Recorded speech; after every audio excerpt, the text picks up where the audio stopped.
বাংলাদেশি ভাইদের উদ্দেশ্যে কিছু বলতে চাই।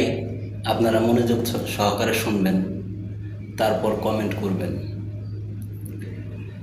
তো আপনারা যারা এই যে সৌদি সরকারের বিরুদ্ধে এরকম অপমানজনক টিকটক বানাইতেছেন, আসলে কি আদৌ কি কাজটা ঠিক হচ্ছে না ঠিক হচ্ছে না, একটাবার চিন্তা করবেন।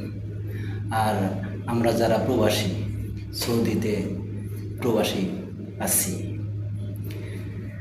আপনাদের এই সমস্ত কারণে, এই সমস্ত খারাপ কাজের জন্য আমরা কতটুকু কষ্টের মধ্যে আছি সেটা কি আপনারা জানেন?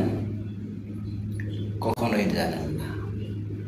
আজকে যারা এই সৌদি প্রবাসী, আমরা যারা সৌদি প্রবাসী, তাদের উপর কতটুকু নির্যাতন হচ্ছে একটাবারও খেয়াল করেন নাই। আর যারা টিকটক করে, তাদেরকে যে সমস্ত ভাইয়েরা সাপোর্ট করেন, তাদেরকে আরো উৎসাহিত করতেছেন। একটাবার কি চিন্তা করছেন যে এই যারা প্রবাসী আছে তাদের উপর কি হবে কি হবে না? কখনো চিন্তা করেন নাই।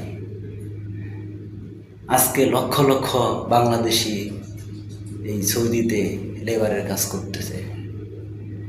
আর এই সৌদি প্রবাসী যারা আছে তাদের রেমিটেন্সের কারণেই আজকে বাংলাদেশ কতটুকু এগিয়ে গেছে একটাবার চিন্তা করেন, তারপরে আপনারা অ্যানালাইসিস করেন যে আপনারা কীরকম কাজ করতেছেন। আর যারা টিকটক করে, এই চোদনার পুতেরা তোরা যে এই সমস্ত কাজ করতেছিস, হ্যাঁ, তোরা একটা ফ্যামিলির দায়িত্ব নিতে পারবি? আজকে সৌদিতে যারা আছে তাদেরকে যে পুলিশে নানান ধরনের অপমান অপদস্থ, কাউ ধৈরাও নিয়ে যাইতেছে, তাদের ফ্যামিলির কি অবস্থা হবে একটাবার চিন্তা করছিস? হ্যাঁ, তোরা তো পারবি না যে একটা ফ্যামিলির দায়িত্ব নিতে।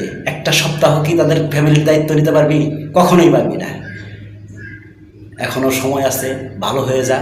এরপরে যদি কোনো টিকটক বানাস, তোদের ফ্যামিলির কথা চিন্তা কইরা তারপরে টিকটক বানাবি। হ্যাঁ, যা মনে আসে, যা মুখে আসে, যা ইচ্ছা হয় তাই তোরা করিস।